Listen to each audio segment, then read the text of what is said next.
Next up, this is one I knew what it was. I've heard it before, but I've wanted to have it in the collection.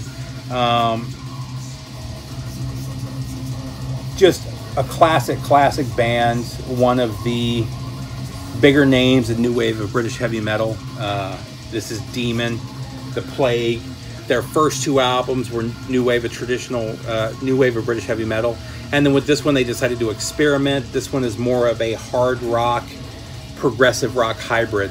It's still really good, don't get me wrong. It's just not Demon. And I've heard that I haven't heard anything after this. The first two Demon albums have always been my favorite. Those are the ones I listen to. But it's got the really cool book on the inside. Kind of goes along with the story of the album. Really nice artwork. I found it for under 10 bucks, so I had to grab it. Again, I've wanted this on vinyl for quite some time. I don't know the whole story behind this. I know they changed their sound for this album, and by the next album, from what I understand, they went back to more of a hard rock heavy metal sound. Again, I haven't checked those out yet, but again, still worth checking out. Next up, you know, you just get on these kicks every once in a while. And I'm always kind of Motorhead and Thin Lizzy and Iced Earth are the biggest bands I've been listening to for probably the last couple of years. Along with that comes kind of the side projects. This is Run for Cover from Gary Moore. I can't remember. I believe this one was VCLT from Eric Dust. And was this an import? This one may have been an import as well. But just solid blues rock from the late, great Gary Moore. And then also this one was VCLT from Scott. One of the singles from Gary. Next up, I'm going to have to do a video with this one specifically and play some samples from it. This is super good hard rock from the 70s. And this is super hard to find. I stumbled across this by accident. And if it weren't for the fact, I don't even know why I looked this up, to be perfectly honest, to see what this was. Because this doesn't look like 70s hard rock. This was only released in Japan. They only did one pressing of each of their albums. They've never been repressed. I've heard samples from the second album, and the second album from '81, I believe, is even better. This is killer 70s hard rock. This came out in '79, I believe. But this is Mariner 1. And the name of the band, the full name of the band is George Murasaki, and Mariner is the name of the band. And the albums are 1 and 2. So you got Mariner 1 and Mariner 2. Killer 70s hard rock, though. I picked this, I think I paid like 25 bucks for it once I looked it up and heard some samples of it, and I was just blown away by it. But if you ever run across either of the bands or either of the albums from Mariner, grab them. And again, on the 70s hard rock, the debut from Wishbone Ash. This is another one. I've got this on CD. I've had it on CD for quite some time, but I never see nice copies on vinyl, and I finally found one in really nice condition. This is a mid-70s reissue. I want to say this was like 74 or 75 reissue. Next up, I've shown this one too. This was one that I picked up in Baltimore. This is the 82. This was the first release from the Hellcats, or from Hellcats. Hellcats is Stars. Stars is a extremely important 70s glam rock band. Motley Crue is, Nikki Sixx has said that Stars were the biggest influence for the sound that would become Motley Crue, and for the image or the look as well. He kind of started off with that look of Stars, and then of course it progressed into what they turned into. But this is a really nice white label promo of their 82 album, and this was a EP as opposed to a full album. I don't know why they changed their name from Stars. I mean, Hellcats is kind of a cool name as well. The weird thing is, there were two Hellcats albums, this one in 82 and one I believe 86, which I've shown before, and they look almost exactly the same. They're just black with Hellcats. There's no names. The name of both albums is Hellcats, and they just have slightly different designs for the name. Highly recommend picking both of them up though. Next up, we've got a little Rage.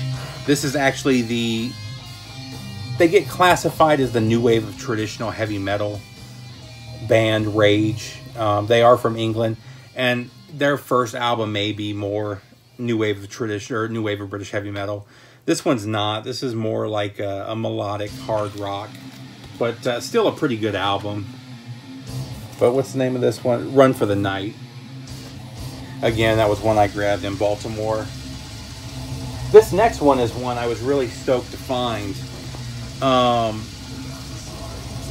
really want to find the first album from this band. I see it every once in a while, and they're always trashed, and they're always like 30 bucks. But this is the Amboy Dukes, and this is Journeys and Migrations, and this is a 2 LP set. And what this basically is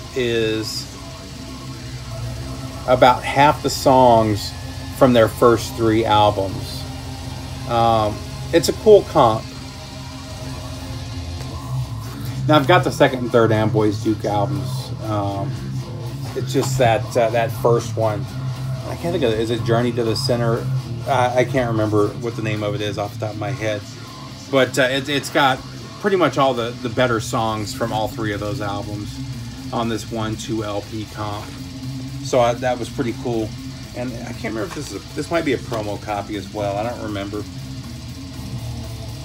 Next up, this is I don't remember if this was the first release. I believe this was the second official release. Nope, No Life Till Metal #1. So it looks like this was the first official release from this label right here, No Life Till Metal Records.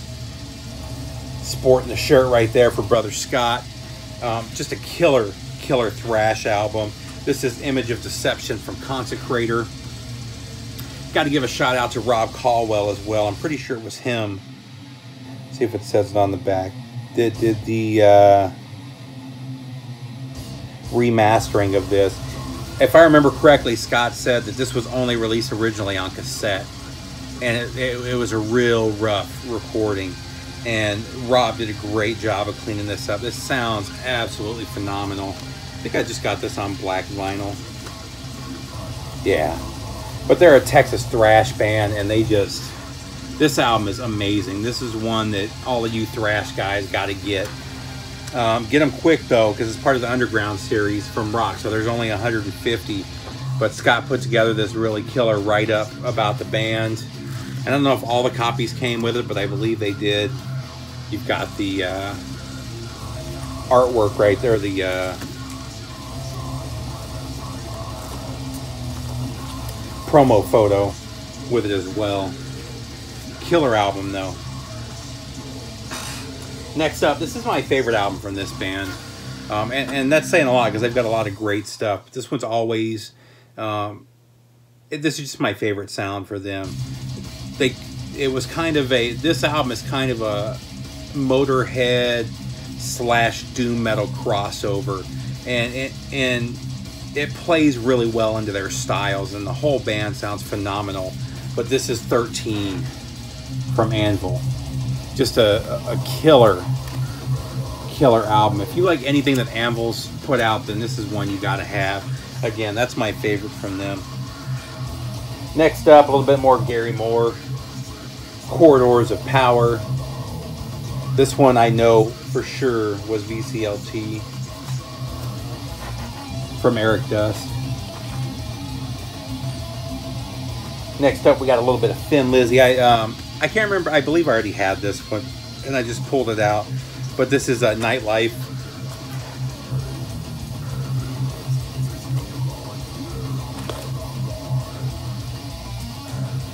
And then I've also got, this is one I recently bought. Another one I've been having trouble finding in good condition. The covers are always trashed. But this is Fighting.